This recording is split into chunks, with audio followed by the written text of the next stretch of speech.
Assalamu alaikum, everybody. How are you all? I hope you all are doing well. The one who don't know me, I shall give you a short introduction about me. I am Mrs. Nida Nazim Panjwani, a former faculty member of Sainik Academy and also the coordinator for the academics. Today, it's a very good weather outside, so the ones who are in the teaching field, they always feel like doing something different and creative.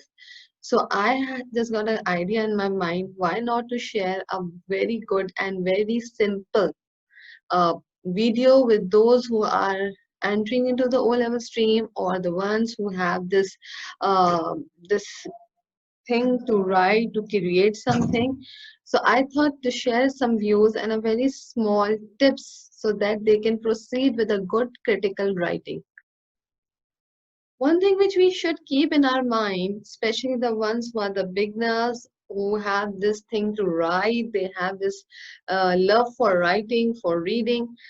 Uh, for me, I believe that my workplace should be very comfortable. It should be very attractive. My workplace, my room, my everything should have my all facilities. In short, it's a small house for me. Uh, One thing when you want to write, when you think, it's very necessary to have a good environment. A peaceful mind will always bring something good to write. First of all, you should have a cup or a glass where you keep all your things, the highlighters, a pencil, a pointer, where you can write. Whenever you get a good point, just write down on a sheet, on a post-it sheet. I'm sure you all should know what is post-it sheet. You write your points there and there, and once you are done with the all writing and your mind get exhausted, leave it. Do not write anything. Have a cup of tea, get yourself refreshed, and then again you start writing something. So that you have the content which you want to deliver to people, where you want to share your ideas. It should have documentation.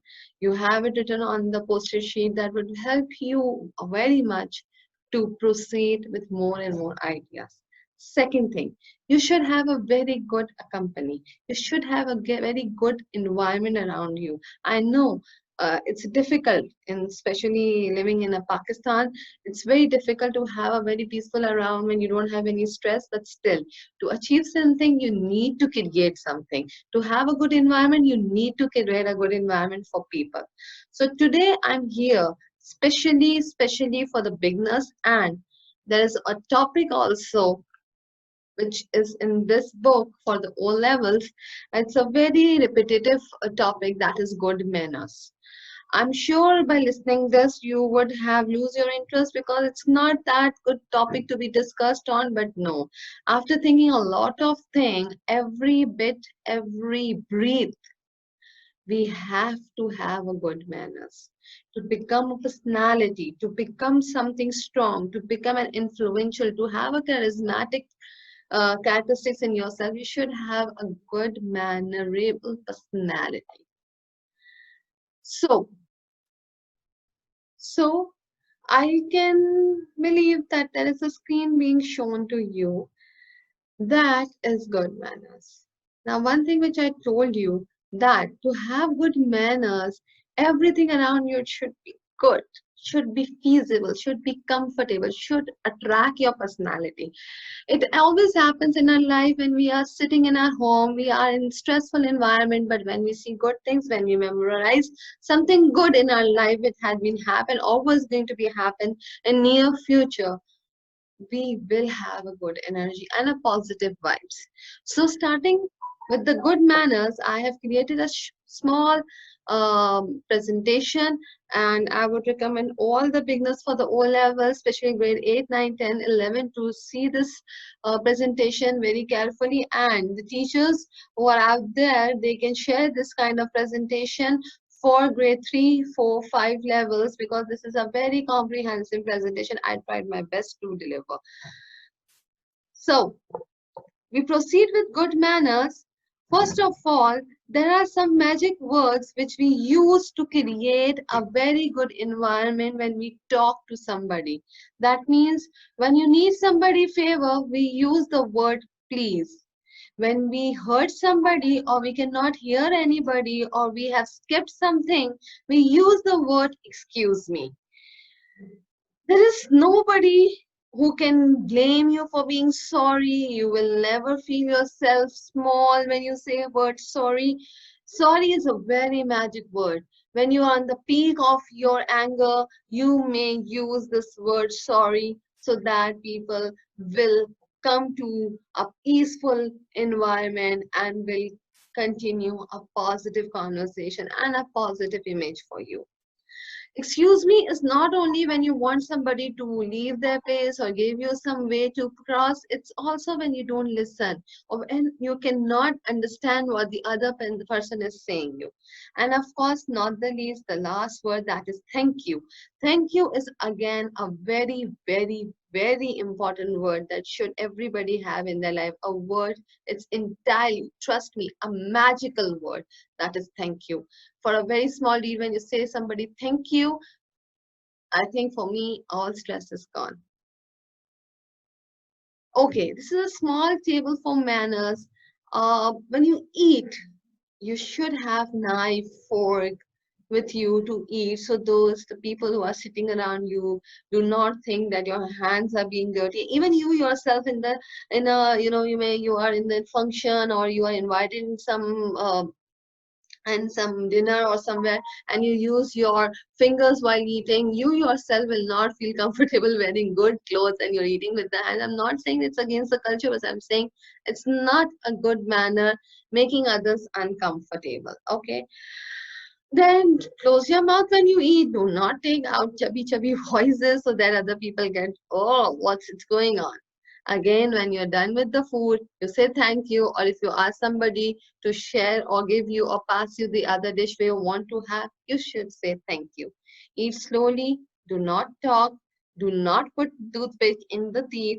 If you want to do it when it's hurting something in your teeth, just cover it with your hand.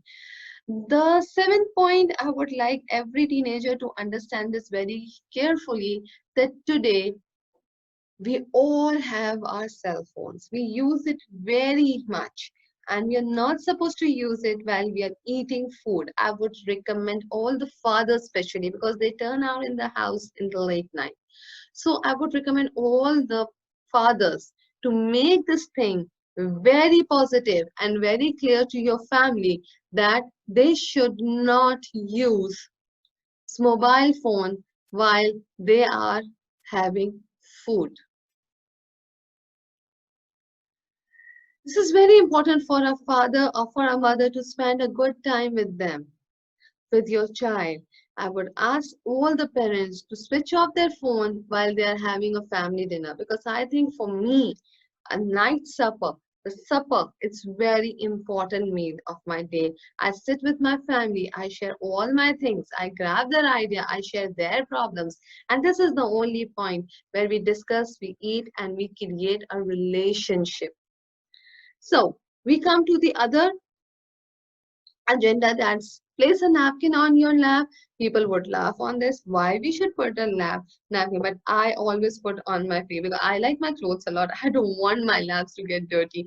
At time it happens, the when you take food, it drops on your dress. Maybe a child is sitting next to you, that drops. So to avoid this and take care of your things, start putting a napkin on your lap. And I would recommend all the teenagers try that. You do not let food to wait for you. And also ask your elders to have their serving first rather than serving and filling your plate first. It's a not good habit.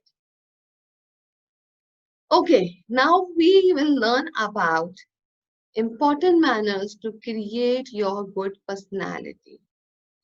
Should have a very good personality. If we have a good personality, good manners will attract us, and the people all around will love you, will want to have your company. So make your company such a company that people come and they want to spend much of their time with you.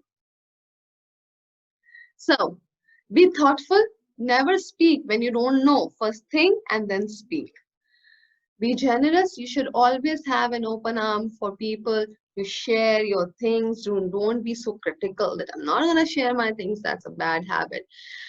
Be cheerful. Should have a smiling face every time. No matter whatever the stress you have, think over the people around you. They are already much stressed. So, because of your smile, they much feel comfortable and happy. Be cooperative, be helpful, always should be there to help somebody. But I'm not saying to hurt yourself, but try to make something good for the others so that they should have a very good thinking about you. Don't be messy, this is for the boys especially, and take care of your personal property. You should not keep your properties, your belonging, your things like here and there, so people can have a good thinking about you and they should learn from you. So I keep my workplace very clean. I try to keep it. I'm not saying I'm a good woman keeping my things all on the shelf, but I make sure when I want to teach, when I want to deliver a session, I always try to have a good fragrance around me. This good things, this fragrance, this environment make me happy. Having a good personality will always give a good lecture around. Don't put people doing rude things around you. Don't be rude. Don't put people in an awkward situation. And then 10 rules to respect the elders. This is very important for the toddlers and the beginners, and even for the people who the students are entering to the O-level stream. It's very important. Speak politely first, listen to the others, then only share your point of view. Try not to use the gadgets when you're talking to the elders. Offer them first, give them respect. First thing, that's what I told you before answering anybody. Try to avoid answer. This is the sixth point which I want to share with everybody. It just pop up in my mind that you should. I've seen many child in the house. They just open the door and bang it back. Do not see the people who are entering at the back, so please try to hold the door so that the other elder people can enter in the house. It also gives a good impression. Call somebody on their birthday and wedding so that they would think that wow, this woman, the girl, the friend, the boy is remembering me. Especially your grandma, grandpa, paternal and maternal, both they always want to hear their grandchildren's voice, grandchildren voice, and of course. In today's busy situation, if somebody gave you a message only, that makes your day. So I think you would have liked my presentation. This is dressed appropriately. This is the good manners. This is a good idea for those one who are entering into the into the marketplace. They want to enter and into the business streams, so they should have to wear themselves in a very good environment. They should dress up in a very good way. They should especially boys should tuck their shirts inside. Their shoes should be polished. The belt and the shoes should be appropriate. Please go into the other different website, you will find how they should be dressing up. And similarly for the ladies, no too much makeup, no loud colors. If you wear loud colors, have a light makeup. So these are the way which I can share with you. One important thing in the end, I would like to suggest everybody to keep your cell phones off when you are in the gathering. You do not disturb anybody. And one thing, small ones should understand, knock the door before entering into anybody's room. That creates a bad impression. So, today I tried to give you a very good session for good levels and for a good personality. It's a very open-ended topic. Anybody can like, subscribe, and share. Um, Also, in the end, I would like to say that culture and the upbringing have to do a lot with the good manners. So try to create a mannerism personality. So how to know that good manners and what isn't. For now, I would like to sign out. Again, I would like to thank Sanik Academy giving me this platform to bring my views in a very vast platform. So in the end, I would be sharing my email address. This is nida.panjwani@hotmail.com. For a personal sessions, you can always email me. Take care. Thank you. Goodbye.